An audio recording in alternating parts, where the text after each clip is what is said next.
You are now listening to Hope in the Truth.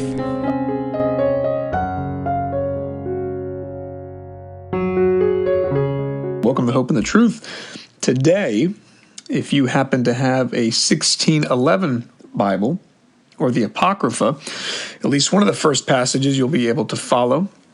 If not, we're going to start with Ecclesiasticus, not Ecclesiastes, but Ecclesiasticus. And that's chapter 5, and it starts with, "Set not thy heart upon thy goods, and say not, I have enough for my life. Follow not thine own mind and thy strength to walk in the ways of thy heart, and say not, who shall control me for my works? For the Lord will surely revenge thy pride." I wanted to start with this because after reading this passage, which is very similar to Ecclesiastes, it's actually written by the son of Sirach, which you can find in the 1611 King James Bible. But for today's study, we're going to go into Luke, the Gospel of Luke.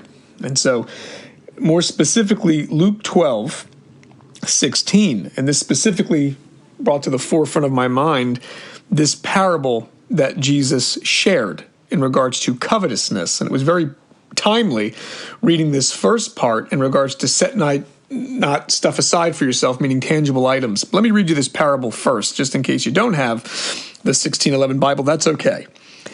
"And he spoke a parable unto them, saying, The ground of a certain rich man brought forth plentifully. And he thought within himself, saying, What shall I do? Because I have no room where to bestow my fruits. And he said, This will I do. I will pull down my barns and build greater, and there will I bestow all my fruits and my goods. And I will say to my soul, Soul, thou hast much goods laid up for many years. Take thine ease, eat, drink, and be merry.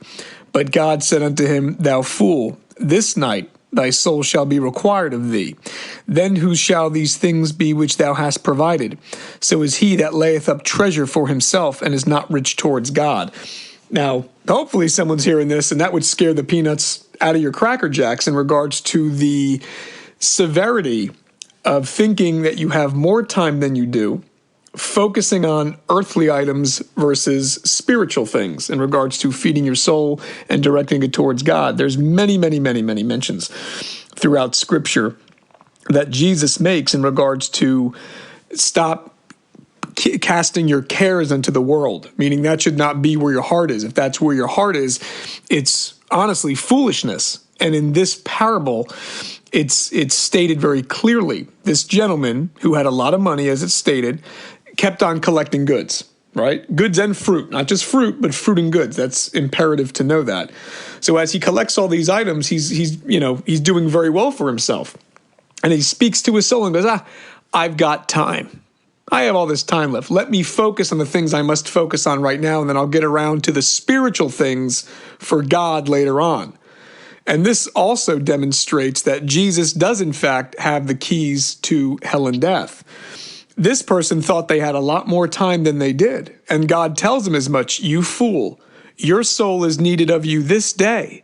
Meaning as he was thinking he had all this time and collecting all these worldly items, that was the end of his race. He didn't have the time that he thought he had. And the Lord came in a time where he thought not, as he was drunk on the world. And then a separate part of that is now all these items that you've collected, who are they going to? You're not bringing them with you.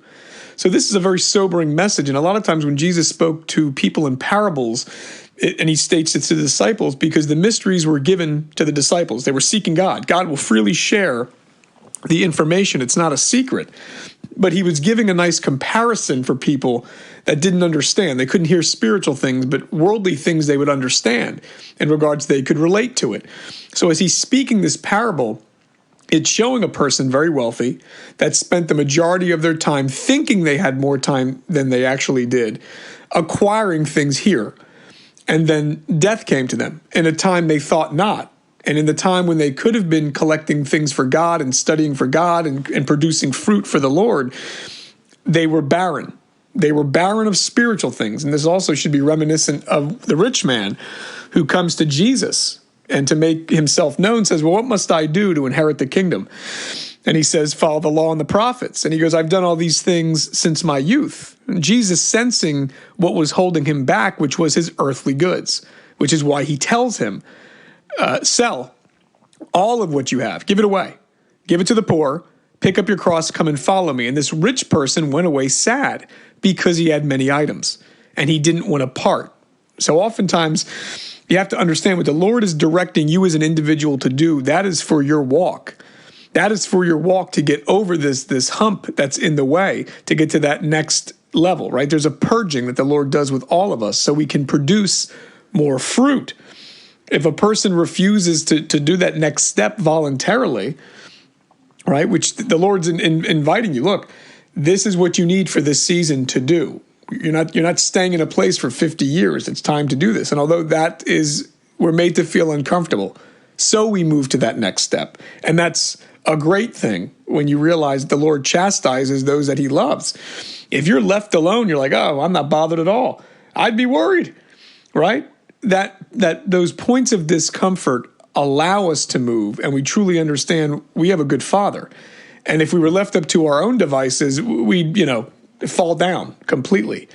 So I hope this scripture finds you well. You can go back and obviously look into Luke chapter 12. The parable specifically is 16. What I would suggest doing is reading the whole section in context, because this is about covetousness. And honestly, coveting things of the world, coveting what others have, it's a waste of time and it's foolishness, right? We came into this world with nothing and will surely leave with nothing.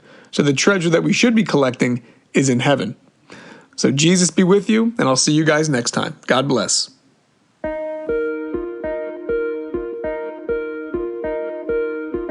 Hello, everyone. We are inviting you to tune into www.faithback.live. It is our desire that through FaithBack, that the message of salvation through Jesus may bring life, comfort, and hope to you, our dear listeners. We are streaming 24/7, And our mission is to bring the gospel of Jesus to the nations.